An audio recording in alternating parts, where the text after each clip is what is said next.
Upon receiving representations from the GHADC members and local citizens, former Chief Minister and leader of the opposition Dr. Mukul Sangma made a surprise visit to Eraning Coal Depot to check on rampant illegal coal mining ongoing in Meghalaya.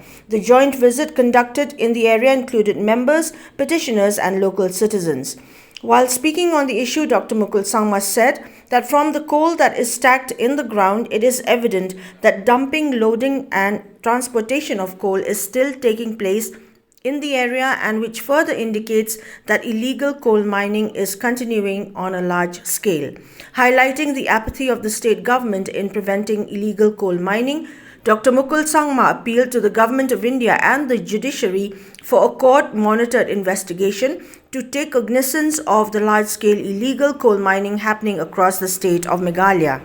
So they have been illegally transported already, even before it has been subjected to regular process of auctioning. That means the government has been deprived of the precious revenue. Both state government and central government. Therefore, it is necessary for central government also to take cognizance of this.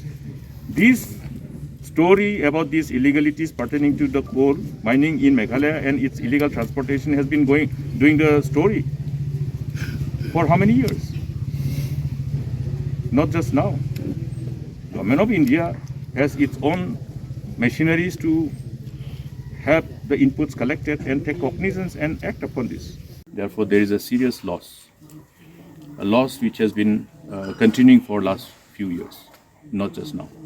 The scales at which it is going is very alarming, and therefore we can't be a silent spectator. It must stop.